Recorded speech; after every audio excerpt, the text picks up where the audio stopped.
ఇప్పుడు ఇది మనకి రబీ సీజన్ ఉంటుంది కదా, ఎండాకాలంలో వేసేది. అవును.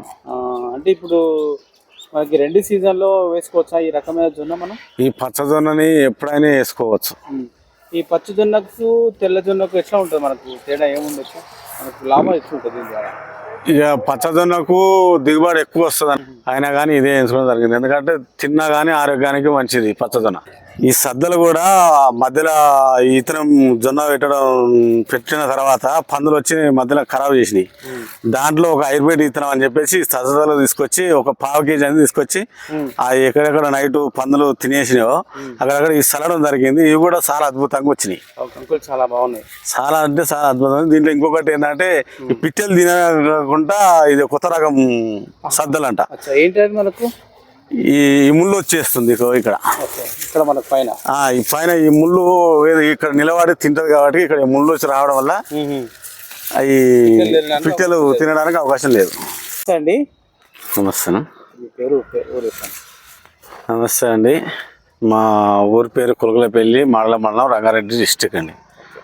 మీరు అంటే గతంలో చాలా రకాల కూరగాయలు కానీ మనం పత్తి పంట కానీ వీడర్ కానీ మనం చాలా వీడియోలు చేసినాం మీతోటి. అయితే ఇప్పుడు అంటే ఈ సీజన్లో ఏం వేసుకున్నారు మీరు? ప్రస్తుతానికి జొన్న వేసినాం, పచ్చజొన్న. ఇంకేమేమి ఉన్నాయి? బెండ వేసినాం, దోశ వేసినాం, కానీ కొద్దిగా మార్కెట్లో డీల్ ఉందని చెప్పి వదిలేసిన. ఎంత విస్తీర్ణంలో ఉంటుంది మన పంట? అయిపోతుంది ఈ జొన్న వచ్చి 1 ఎకరం బావు వరకు ఉంటుంది. జొన్న 1 ఎకరం బాగుంటుంది. ఇంకా కూరగాయలు 1 అర ఎకరా బెండ పెట్టినా ఇప్పుడు ప్రస్తుతం సంబర్ది 6 ఎకరాల్లో పెట్టారు. ఓకే సరే. అంటే ఇప్పుడు ఈ ఎకరం బాగుంది కదా, అవును. అంటే ఈ జొన్న మీరు ఎప్పుడైనా పండించారా లేకపోతే ఇదే ఫస్ట్ టైమా? ప్రస్తుతానికి అయితే ఈసారి అయితే ఇది ఫస్టే. ఇప్పుడు ఫస్ట్ వేసుకున్నాం. ఇంత ముందుకు మా నాయనలో వాళ్ళు వేసేది, కానీ ఇప్పుడు మాత్రం కొత్తగా నేను ఇక అందరు వేస్తారు కదా. ఈ బియ్యం వల్ల కొద్దిగా తినడం వల్ల కొంచెం ఆరోగ్యాలు కొంచెం లేకపోవడం వల్ల ఈ జొన్న ఎంచుకోవడం జరిగింది. సరే. అంటే మీరు జొన్న పాతకాలంలో తినడం కాబట్టి మంచిది ఆరోగ్యానికి. ఇది నాటు జొన్ననా మరి లేకపోతే హైబ్రిడ్ జొన్న? ఇది ప్యూర్ నాటు పచ్చజొన్నలు. నాటు జొన్ననే. సరే. అంటే ఈ విత్తనాలు మళ్ళీ మీరు ఎక్కడ సమకూర్చుకోరు? ఇది పక్క ఊర్లో కురిమేట్ల విలేజ్ లో ఒక రైతు వేస్తుంటే ఆయనే మళ్ళా విత్తనగా తయారు చేసుకున్నాడు. మాకు కూడా 1 ఎకరం వరకు ఇవ్వండి, ఒక 10 కేజీలు ఇచ్చారు. అది తీసుకొచ్చి వేయడం జరిగింది. ఎంత ఖర్చు అయింది 10 కేజీలకు మీకు? 55 రూపాయలు లెక్క కేజీ ఇచ్చారు మనకు. కిలోకి అతను పండించిన విత్తనం కాబట్టి కొంచెం తక్కువ తీసుకున్నారు. బయట 400-500కు 3 కేజీల బ్యాగ్ అట్లా చెప్పినారు. అంటే అది మనకు హైబ్రిడ్ ఉండొచ్చు కదా? అది హైబ్రిడ్ అన్నారు. ఇదేమో ప్యూర్ నాటుగా వాళ్ళు సొంతంగా వేసుకునేది. వాళ్ళ ఇంటి మనం వేసుకుంటారట. వాళ్ళ దగ్గరనే నేను మాకు కూడా తినడానికి కూడా కావాలి, మిగిలితే వేరే వాళ్ళకి ఇవ్వడానికి అని చెప్పి తీసుకున్నాను. అయితే మీరు ఈ ఎకరం బాగుంది కదా, మొత్తం ఎంత పట్టినాయి అన్నారు? 1 ఎకరంన్నరలో 8 కేజీల వరకు పట్టినాయి. 8 కేజీలు పట్టినాయి. అంటే మీరు వేసుకునే విధానం ఎట్లా వేసుకున్నారు? అంటే ఇప్పుడు చాలా మంది ట్రాక్టర్ వేస్తుంటారు, ఎట్లా వేసుకున్నారు? మేము వచ్చేసి ఫస్ట్ గుండుగా తోలినాం.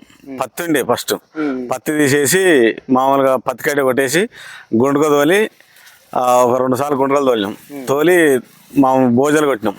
ట్రాక్టర్కి భోజనాలుగా తయారు చేసి భోజనాలు కొట్టి మనుషులతోటి పెట్టడం జరిగింది. అంటే ఇప్పుడు మనకు చిన్న ఉంటాయి కదా గింజలు, ఎట్లా నాటింది? మళ్ళీ మామూలు భోజనాలకు 2 సైడ్లా మన మక్క గింజలు ఎట్లా పెడతారో అలాగనే పెట్టడం జరిగింది. పెట్టించారు. ఓకే సరే. ఎంత దూరం పెట్టుకున్నారు మరి? సాలుకి ఎంత ఉంటుంది ఇది? సాలకు ఉంటుంది, 1 అడుగున్నర ఉంటుంది. పత్తి కాకుండా ఇంకా కొద్దిగా తగ్గించి భోజకు 2 వైపులా పెట్టించిన. అంటే మనకు ఒక భోజకు అటు ఇటు ఆపోజిట్ గా కూరగాయల భోజకు. ఇట్లా మన సాల్లో ఎంత దూరం ఉంటుంది మనకి? గింజలు ఎంత దూరం పెట్టించుకున్నారు? 1 ఫీటు 8 ఇంచులు అట్లా 10 ఇంచులకు ఒకటి. అంటే మనకు మీకు ఎట్లా అనిపిస్తుంది? అంటే ఇప్పుడు ఇది కరెక్టే ఉంది అనిపించిందా, దగ్గర కొడుతుందా మీకు? కొంచెం దగ్గరే అనిపించింది. అంటే పొలాన్ని బట్టి ఎంచుకోవాలి. ఇది అట్లా పెడితే దగ్గర పెట్టుకుంటే కొద్దిగా మనకు దిగుబడి కొంచెం ఎక్కువ వస్తుంది. అంటే మీ పొలం తరి పొలం లాగా ఉంది కదా? తరి పొలం ఒకటి, పంటలు ఎప్పుడు గ్యాప్ లేకుండా వేసుకుంటాం కాబట్టి ఆడొకరు ఈడొకర కొద్దిగా ఎక్కువ ఉంటే కర్ర వస్తుంది, పంగలు వచ్చేది కాదు కదా, చక్కగా పోయేది కాబట్టి గ్యాప్ లేకుండా కరెక్ట్గా మనకు ఎంత కావాలో అంత తీసుకున్నాం. సరే. మీరు ఎప్పుడు నాటుకున్నారు? జనవరి లాస్ట్ 28, 30 తారీఖు లోపు వేసినాం. జనవరి లాస్ట్ లో వేసుకో 28, 30 తారీఖు లోపల నాటిరు పెట్టడం జరిగింది. ఓకే, అంటే మీరు అంటే ఏమైనా ఎరువులు వేసారా భూమిలో? ఎరువులు ఇట్లా ఏమీ లేదు, మామూలుగా ఒకసారి యూరియా వేయడం జరిగింది. తర్వాత ఒకసారి పైకి వెళ్ళి ఒక 40-45 రోజుల తర్వాత దోమ మందు అని కొంచెం అదొక స్ప్రే చేయడం జరిగింది. ఓకే, అంటే ఓన్లీ దోమ మందు తర్వాత కొంచెం యూరియా వేసినాం స్టార్టింగ్లో అంతే.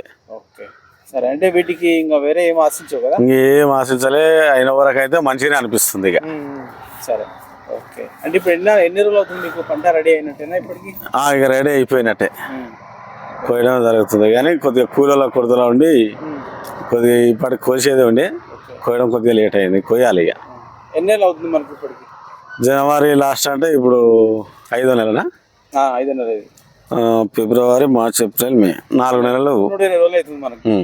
ఓకే, సరే. అంటే ఇప్పుడు మనకు ఎండాకాలంలో వేసుకున్నట్టు జనవరి అంటే మామూలుగా మనకు ఎండాకాలం స్టార్ట్ అయ్యి అయితే మన నీళ్ళు అనేది మనకు ఎట్లా మీరు నీళ్ళు ఎట్టించారు ఈ పంటకు? 10 నుంచి 15 రోజులకు ఒక తడి ఇచ్చినాం. ఓకే, అంటే మనకు నీళ్ళు అనేటివి ఎక్కువ అవసరం ఉంటాయంటారా దీనికి? ఎండలకు కొద్దిగా లేట్గా పెట్టినాం కాబట్టి కొద్దిగా వాటర్ అవసరం ఉంటుంది. అంటే ఇప్పటి వరకు పంట అయిపోవాలంటారా? ఇంకొక 15 రోజుల ముందు అయిపోతే బాగుండేది. అవునవును, కొద్దిగా లేట్ అయింది మనకు. పచ్చి అయిపోవడం వల్ల కొద్దిగా లేట్ జరగడం వల్ల వేసుకున్నాం. అయినా కూడా పర్వాలేదు, అవును, మంచిగానే పెట్టడం వల్లనే అయిందేమో అనుకుంటున్నా. అవునవును, అంటే నాటడం ద్వారా ఇట్లా భోజనం బట్టి వాటర్ పారించడం వల్ల చేనుకు మంచిగా గాలి తాగి మంచిగా వచ్చింది. ఇప్పుడు అంతా కంకి అయిన తర్వాత మళ్ళా దీన్ని మెషిన్ ద్వారా కోయిస్తారా? మళ్ళీ మీరు ఎట్లా చేస్తారు? ఒత్తుకుంది చేను కాబట్టి కూలీలు లోపలికి పోయి ఏరాలంటే కొద్దిగా ఇబ్బంది కట్టది. నేలమట్టం కట్ చేసి మెదలుగా వేసుకొని మెదల నుంచి తీసుకుంటాం. అంటే మీరు దేంతో కోద్దాం అనుకుంటున్నారు? మనుషులతోటి. అంటే ఫస్ట్ కోయిస్తారు మొత్తం కిందికి దాకా కొట్టేసి మెదలుగా వేసుకొని మెదల నుంచి కంకులు ఏరుకుంటాం. కంకులు ఏరుకొని పక్కకు పెట్టుకొని ఒక రోజు 2 రోజులు మక్కిన తర్వాత మిషన్కి వేస్తాం. ఓకే, సరే. ఇప్పుడు మీరు మామూలుగా అంటే ఈ పెట్టుబడి ఖర్చు ఇదంతా చూసుకుంటే ఎట్లా ఉండొచ్చు, ఎంత కావచ్చు? ఇక పెట్టుబడి అంటే దునకాలు అంతా ఒక 10,000 కంటే ఎక్కువ ఏం కాలే. విత్తనాలు, దున్నకాలు, మందులు ఇవన్నీ అంత కానీ ఒక 10,000 అవుతుంది. ఓకే, సరే. మీరు ఎంత ఎక్స్పెక్ట్ చేస్తున్నారు? అంటే మామూలుగా ఎంత దిగుబడి రావచ్చు దీని ద్వారా? ఈ ఎకరం బావుకు వచ్చేసి చేను మీద మామూలుగా కనిపిస్తుంది. ఫస్ట్ టైం మనకు అంత అనుభవం లేదు. ఒక ఎకరకు వచ్చేసి 8 క్వింటాల నుంచి 10 క్వింటాలు కావచ్చు అనుకుంటున్నా. సరే, ఇప్పుడు ఎట్లా ఉంది అంటే మార్కెట్లో ఏ విధంగా అవుతుంది? ఈ జొన్నకి ఎట్లా ఉంటుందో మనం వర్షాకాలం వేసుకుంటాం కదా, ఆ జొన్నతో పోలిస్తే ఇది సేమ్ రేట్ ఉంటుందా మనకి? మామూలుగా ఇప్పుడైతే 1600, 1700 కుండ అంటారు. అంటే ఒక క్వింటల్కి వచ్చేసి 6500, 6000 నుంచి 7000 లోపు నడుస్తుంది.